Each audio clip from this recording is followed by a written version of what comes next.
जहाज पर वापस चढ़ गए। अगली सुबह उन्हें मधुर गीत सुनाई दिया। ये थीं साइरेंस, जिनके सुर सुनकर कोई भी दीवाना हो जाता और उनकी ओर खींचा चला जाता। ओडिसियस ने अपने साथियों से कहा कि वे अपने कानों में मोम भर लें ताकि साइरेंस का संगीत न सुन सके, और खुद को जहाज के मस्तूल से बंधवा लिया। जब साइरेंस ने अपना जादू बिखेरा तो ओडिसियस दीवाना हो गया। ऐसा लग रहा था जैसे वे केवल उसी को बुला रही हों। वह जोर जोर से चिल्लाने लगा, मुझे खोलो, लेकिन उसके साथियों के कान बंद थे, उन्हें कुछ भी सुनाई नहीं दिया। इस तरह उन सभी की जान बच गई। साइरेंस से तो वे बच निकले, लेकिन अब सामने था असली इम्तिहान। दो खतरनाक राक्षसी मुसीबतें, स्किला और कैरिब्डिस। एक तरफ थी स्किला, 6 सिरों वाली राक्षसी जो हर गुजरते जहाज से 6 इंसानों को उठाकर खा जाती थी। दूसरी तरफ थी कैरिब्डिस, समंदर का भयानक भंवर जो पूरा जहाज निगल सकती थी। कैरिब्डिस की ओर जाना मतलब सबकी मौत तय थी, इसलिए ओडिसियस ने सोचा कि स्किला के पास से निकलना ही बेहतर होगा। जैसे ही उनका जहाज वहां से गुजरा, अचानक स्किला की भयानक चीख सुनाई दी और पलक झपकते ही उसने अपने लंबे सिरों से 6 साथियों को उठाकर खा लिया। ओडिसियस कुछ नहीं कर सका।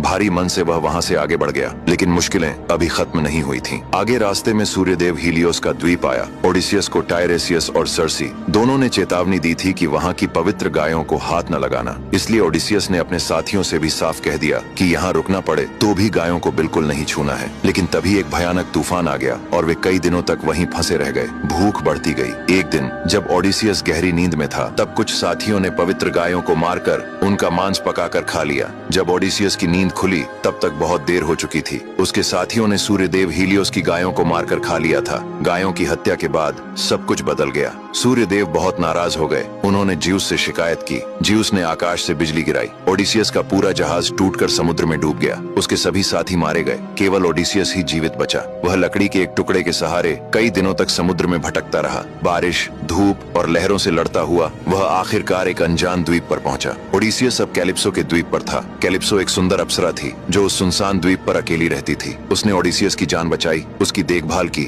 और उसे वहां कैद कर लिया। दिन बीतते गए, फिर महीने और फिर साल। ओडिसियस को वहां रहते 7 साल हो गए। कैलिप्सो उससे प्रेम करने लगी थी। उसने ओडिसियस से विवाह करने और उसे अमर बना देने का भी वादा किया। लेकिन ओडिसियस का मन सिर्फ इथाका में था। उसे अपने बेटे और पत्नी की याद सताती रहती थी। हर दिन वह समुद्र किनारे बैठता और आकाश की ओर देखता। आखिरकार देवताओं ने भी उसकी पीड़ा देखी। ज्यूस ने हर्मीस को भेजा जो कैलिप्सो से मिलने आया और आदेश दिया कि ओडिसियस को अब आजाद कर दिया जाए। कैलिप्सो का दिल टूट गया, लेकिन उसने ओडिसियस को जाने दिया। उसने स्वयं उसके लिए एक नाव बनवाई, खाना पानी दिया और विदा किया। ओडिसियस फिर से समुद्र की लहरों में था। अब उसकी मंजिल नजदीक थी, लेकिन पोसाइडन का क्रोध अभी भी शांत नहीं हुआ था। उसने एक बार फिर समुद्र में भयंकर तूफान खड़ा कर दिया। लहरें आकाश को छूने लगीं और ओडिसियस की नाव टूट गई। तभी एक जलपरी जैसी देवी इन्होंने उसे एक जादुई